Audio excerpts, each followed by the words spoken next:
The key differences between the two programs, well, like what is the causes of burnout? How do we structure teams? Hello, I'm Christine Fitzgerald.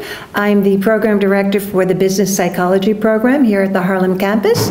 And I've been asked to just share with you a few insights into what the Business Psychology program is about.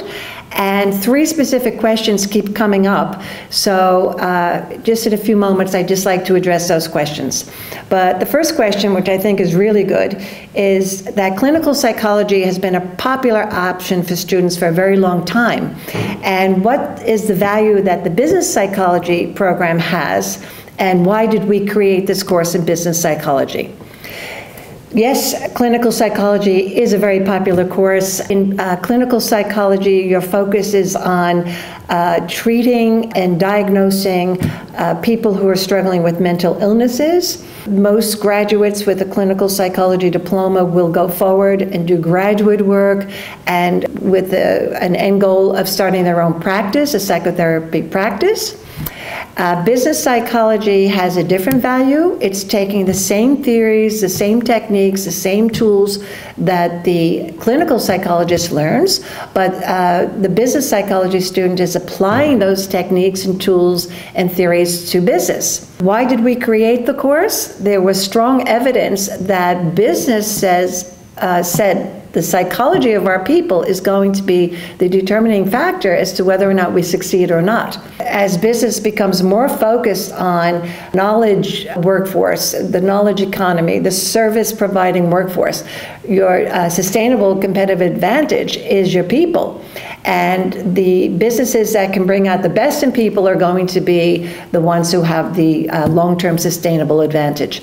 So the key differences between the two programs, so clinical versus business psychology, is clinical psychologist focuses on people with mental illness, depression, anxiety, schizophrenia, etc.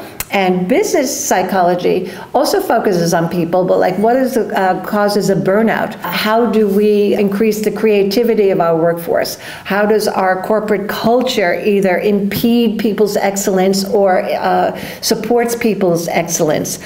We talk about having a joyful workforce, not because we're sweet people. We just know it's good business. When people are loving their work and feeling comfortable and feeling joy, they tend to be very creative, and we tend to get their excellence. So business has a lot to learn as to how we structure jobs, how do we structure teams, how do we support our workforce in ways that are conducive to good business.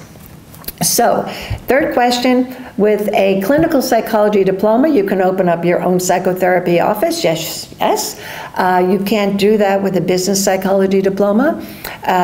Clinical psychologists typically need to be certified in the location where they're doing their practice. So they need to take some kind of a national test or a state test, if depending on your location. And the business psychologists can start their own practice, and quite often they do. They become consultants in change management, they become marketing consultants, they become human resource consultants, they advise large businesses and governments, or consequently they can work in large businesses or small businesses and governments in these functions. So again, just to finalize and finish up, a few of the applications of business psychology would be applying psychological tools and techniques to the marketing function, to the human resource management function, and to the change management function. And that can be done in your own consultancy or working for large, small organizations or governments.